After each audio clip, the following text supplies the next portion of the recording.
Kære venner, først og fremmest tusind tak for invitationen til at være her i dag. Det har jeg glædet mig til. Jeg har stor respekt for det arbejde, I og alle jeres kolleger udfører. Tilbage i slutningen af januar, så fik jeg selv brug for hjælp fra en af jeres kollegaer. Min far fik nemlig pludselig snorene i fingrene og følte sig utrolig dårligt tilpas. Min far har haft problemer med sit hjerte og fået indopereret hele 2 hjerteklapper. Derfor blev jeg nervøs og ringede til 112, og min far og jeg fik en grundig hjælp, hvor han fik taget både EKG og blodprøve og blodtryk. Jeres kollega og hans elev gav min far og mig den tryghed, som vi havde brug for, uden at skulle en tur ud på Skype. Det vil jeg gerne sige tak for. Jeg vil også gerne sige tak til alle jer, som er samlet her i dag. De fleste af jer arbejder nemlig ikke som paramediciner. I løfter andre store opgaver, som jeg har enorm respekt for. I har kontakt med borgerne hver dag og skaber tryghed i andre menneskers hverdag. I ændrer liv. Derfor ligger det mig også på sinde, hvordan I har det. Man kan nemlig godt glemme at tjekke ind med sig selv, når man skal være noget for andre. Og det vil jeg gerne tale om i dag. For 9 ud af 10 af jer her i FOA, I er nemlig kvinder, og derfor kommer I også til at opleve, at I kommer i overgangsalderen. Et underbelyst fænomen, vi alle sammen skal blive klogere på, så flere kvinder kan forstå deres kroppe, når vi går igennem livet. Vi taler ikke nok om overgangsalderen. Spørgsmålet er, om vi overhovedet taler om det. Mange danskere ved sågar ikke, hvad overgangsalderen egentlig helt præcis betyder. Og det gjorde jeg faktisk heller ikke selv. En gang så troede jeg nemlig, at overgangsalder var for sådan nogle 60 plus kvinder, der var på vej væk fra arbejdsmarkedet. Men jeg er blevet klogere. For pludselig har jeg befundet mig selv i overgangsalderen. Jeg er i overgangsalderen. Og det skal vi aftabuisere. Jeg vil gerne starte med mig selv. Vi skal skabe en forandring og tale mere om det, om dens symptomer, også på arbejdspladsen, fordi symptomerne i overgangsalderen kan være invaliderende. Hos langt de fleste kvinder, så starter overgangsalderen nemlig, når vi er omkring 45 til 55 år. Rigtig mange kvinder, de kæmper med søvnløse nætter. Det er faktisk en af de symptomer, som er allermest almindelige. Og de får så følgeskab af hedeture og nattesved og ondt i muskler og led. Det har jeg også selv oplevet. Jeg ved ikke, hvad jeg er. Så når vækkeuret ringer, og man ikke er i nærheden af at være udhvilet, ja, så er det jo ikke holdbart på sigt, og det er der sikkert også mange af jer, der har oplevet. Helt konkrete tiltag i den forbindelse vil være at indføre fleksible mødetider, sådan så vi kan tilgodese søvnløse nætter. Fleksibilitet, hvor det er muligt, ja, hvorfor egentlig ikke? På den måde så sikrer vi færre sygedage. Vi imødekommer potentielle sygemeldinger, og det kan være en gevinst for os alle. For i Danmark fører overgangsalder nemlig til sygemeldinger, og mange af de sygemeldinger, det kalder vi for stress.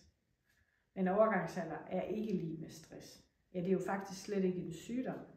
Og alligevel estimerer den nye opgørelse ved Københavns Universitet, at overgangsalder koster samfundet 4 milliarder kroner årligt i tabt arbejdsfortjeneste.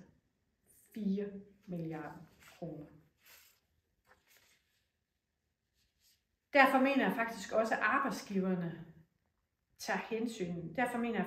arbejdsgiverne bør tage hensyn til overgang. Og på den måde, så kan vi skabe den nødvendige fleksibilitet for dem, der har brug for det. Og jo selvfølgelig på en måde, som ikke spænder ben for kvinders tilknytning til arbejdsmarkedet og den ressource, som de er. Jeg vil også rigtig gerne lige nå at tale med jer om arbejdslivet som seniorer. Det er nemlig en fælles interesse, vi har. Fordi hvordan er det, vi egentlig fastholder medarbejdere i slutningen af arbejdslivet? Fordi I er vigtige for Danmark. Jeg tror på, at fleksibilitet er et helt centralt kodeord i overgangsalder, men også i arbejdslivet som seniorer. Og jeg ved, at I i FOA er meget optaget af, hvordan seniorlivet rundt omkring på de danske arbejdspladser er. Og når jeg støder på de mange succesfulde senioraftaler rundt om i Danmark, så minder det mig om, hvor vigtigt det er, at vi faktisk husker at få talt sammen. Og med det sagt, så vil jeg gerne fortælle jer om Marie, som jeg har arbejdet med på Langehedsskolen. Da hun nåede midten af 60'erne, havde hun brug for at gå ned i tid. Og ved I, hvad løsningen var? Det var, at vi talte sammen. Hun fortalte mig om, hvordan hendes liv var, og hvad hun havde brug for. Og hendes seniordag blev fast, og hendes arbejdstid blev nedbragt. Og så fortsatte hun, til hun var langt oppe i 70'erne, uden en eneste sygedag. Det var simpelthen en kæmpe gevinst for vores skole. Ja, for os alle sammen, for hendes kollegaer og for eleverne. Hendes erfaring var uvurderlig, og hendes resultater, de var lige så.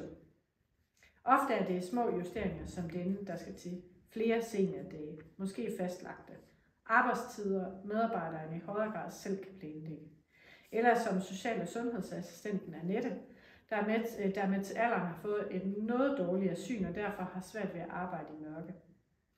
Hvad er løsningen så? Kunne det være, at hun ikke har aftenarbejde andet end om sommeren, hvor der er lyst? Ja, helt ærligt. Det er jo en af de løsninger, vi skal finde, og det skal vi, fordi vi taler sammen.